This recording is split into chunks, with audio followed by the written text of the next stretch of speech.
नमस्कार दोस्तों। आज हम बात करेंगे हमारे आसपास जो भी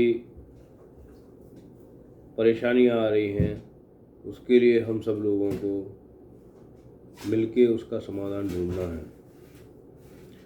हम आजकल देख रहे हैं कि हमारे बच्चे लोग वगैरह आए दिन सोशल मीडिया पे लगे रहते हैं या कम उम्र में किसी नशे का शिकार हो जाते हैं। पढ़ाई वगैरह में वो ध्यान नहीं दे रहे हैं बिल्कुल। तो हमें ये समझना चाहिए कि अगर बच्चे हमारे अच्छे पढ़ेंगे लिखेंगे नहीं, योग्य नहीं बनेंगे, तो हमारे देश का भविष्य अंधकार में जाएगा। आजकल के बच्चे सोशल मीडिया पे बहुत ज़्यादा टाइम स्पेंड कर रहे हैं और उस पर बहुत सारे लोग अश्लील वीडियो वगैरह डाल रहे हैं। जो कंटेंट होता है उसका कोई भी मतलब नहीं होता, लेकिन बस टाइम खराब टाइम खराब टाइम खराब। मैं सभी लोगों से ये अनुरोध करूँगा कि हमें एक्चुअली अपने बच्चों को शुरू में बहुत अच्छे से शिक्षित करना है या उनकी नींव को बड़ा अच्छे से मजबूत करना है।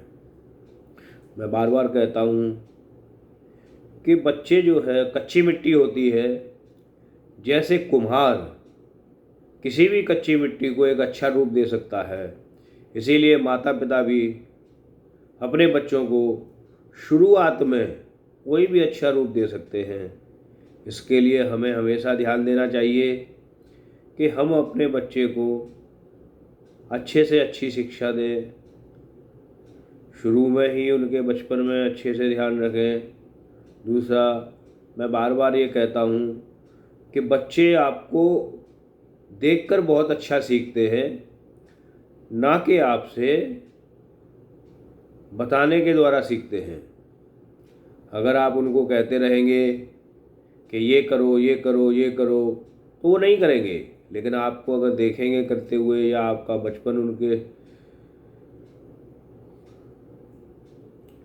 अपनी माँ बाप के साथ जो आपने बिताया है, जो चीज़ें की हैं, उनके साथ अपनी स्टोरी शेयर करेंगे तो उससे ज़रूर सीखेंगे। पहले का जो बचपन होता था उसमें एंटरटेनमेंट के कोई भी ज़्यादा साधन नहीं थे। गांव में फिजिकल एक्टिविटी ज़्यादा होती थी, फिजिकल गेम्स होते थे, जिससे सभी बच्चों का, युवाओं का स्वास्थ्य बहुत अच्छा रहता था। आजकल छोटे छोटे बच्चे मोबाइल पर ज़्यादा टाइम वेस्ट करते हैं और आउटडोर गेम्स में वो इंटरेस्ट ही लेना नहीं चाहते। इसी के चलते आजकल के छोटे छोटे बच्चे भी मोटापे का शिकार हो रहे हैं। और कभी कभी आपने सुना होगा कि एक छोटी बच्ची या छोटा बच्चा स्कूल में प्रेयर में गिर पड़े, हार्ट अटैक हो गया। आज से अगर 35 साल पहले हम बात करें तो कभी भी 40 साल की कम उम्र के युवाओं या युवतियों को कोई भी हार्ट अटैक की समस्या नहीं होती थी।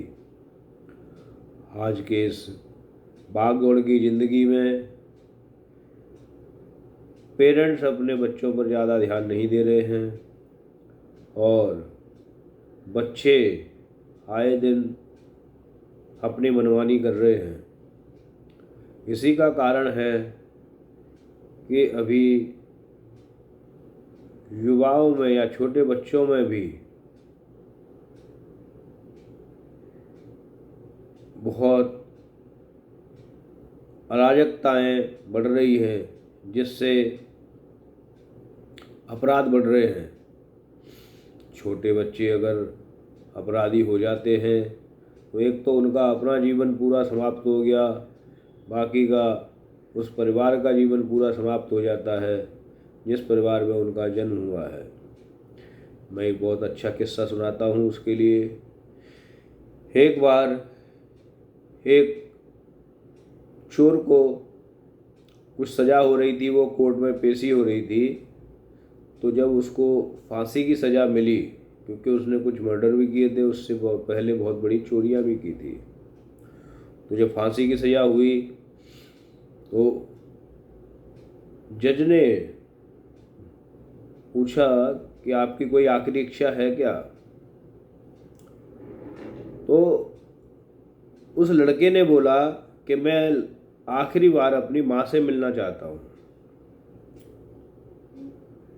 तो उसकी माँ आई कोर्ट में। जब कोर्ट में ऐसा लगा कि वो कुछ मिलके उनके जो है अपना दुखड़ा रोना चाहता है या आखिरी पड़ाव पे उनसे कुछ बातचीत करना चाहता है, तो वो माँ के कान में ऐसा लगा कुछ कहने वाला है, लेकिन उस अपराधी ने अपनी माँ का कान काट लिया। सारे लोग एकदम से स्तब्ध रह गए कि ये इस लड़के ने क्या किया। बहुत सारे लोगों की भीड़ थी, पूरा सेशन चल रहा था वहाँ पे केस का, उसमें जज साहब भी बैठे हुए थे, बाकी सभी लोग की पूरी भीड़ थी। एकदम हड़कंप मच गया। वो माँ चिल्लाने लग गई, अरे मुझे बचाओ, अरे मुझे बचाओ। तो माँ को अलग किया, उसको अपराधी के बेटे को भी अलग किया। उसके बाद उस बेटे से पूछा कि बेटा ये तूने ये ऐसा क्यों किया। तो उसने बड़ा अच्छा अपना अनुभव बताया। उसने बोला कि सर, जब मैं सबसे पहले स्कूल से एक पेन चुरा कर लेके आया था तो इस मेरी माँ ने मुझे शाबाशी दी थी कि बेटा तूने बड़ा अच्छा काम किया है, आगे से और कुछ बड़ी चीज़ चुरा के लेके आना। तो ऐसे करके मेरी आदतें बढ़ती गई, पहले छोटी चोरी, फिर उससे बड़ी, फिर उससे बड़ी, फिर उससे बड़ी। मैंने बहुत सारी गलतियां करी, ना चाहते हुए भी मैंने वो चोरियों में मुझे आगे प्रोत्साहन मिला, इसलिए मैंने बहुत सारे गलत काम किए। और जब चोरियों से मेरी भूख नहीं बुझी, पैसे के लालच में मैंने एक दो मर्डर कर दिए जिसकी आज मुझे ये सज़ा मिल रही है।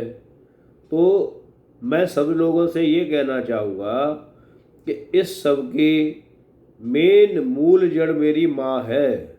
अगर मेरी माँ ने पहले दिन ही मुझे थप्पड़ मार के समझाया होता कि बेटा चोरी करने का गलत परिणाम होता है, आपको अच्छी शिक्षा लेनी है, अच्छी शिक्षा के बाद आपको सफल होना है, उस तो मेरा जीवन कुछ और ही होता। आज ये मैं इस कटघरे में नहीं खड़ा होता।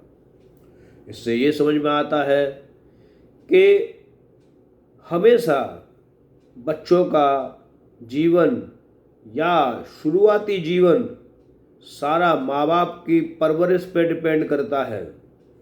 माँ बाप जैसे संस्कार बच्चों को देंगे, वो संस्कार उस बच्चे को आगे बढ़ने के लिए या सफल बनने के लिए एक बहुत मूल कारण होते हैं।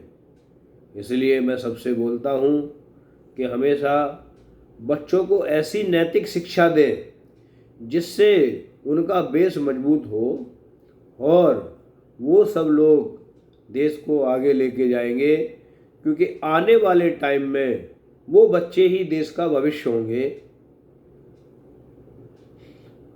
मैं और बाकी सब लोगों से बोलूँगा कि हम सभी लोग जिम्मेवार होते हैं बच्चों की नैतिक शिक्षा के लिए या शुरुआती शिक्षा के लिए।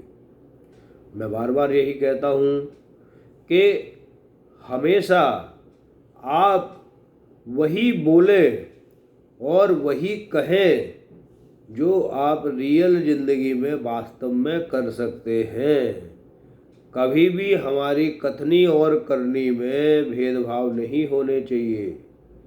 अगर हम बनावटी ज़िंदगी जिएंगे तो हम अपने बच्चों को अच्छे संस्कार नहीं दे सकते, क्योंकि बच्चे वही सीखेंगे, वही अनुकरण करेंगे, वही अपने आप में आगे काम करेंगे जो आप करते हो।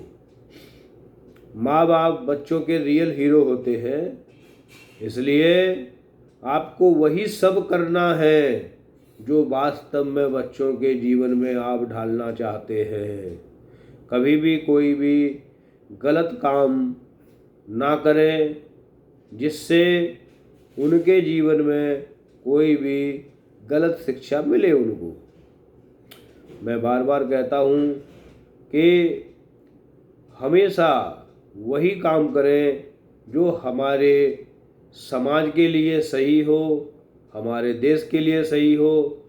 जो लोग देशभक्ति के रूप में काम करेंगे, जो अपने धर्म को देखते हुए काम करेंगे कि जिससे किसी का अहित ना हो, कोई भी जीव हत्या ना हो, हमारी वजह से किसी दूसरे लोग को परेशानी ना हो, तो जाहिर है आपका बच्चा भी उसी रास्ते पर चलेगा और वो आपके सिखाए हुए विचार या आपने जितने भी संस्कार दिए हैं उनका अनुकरण करते हुए आगे बढ़ेगा।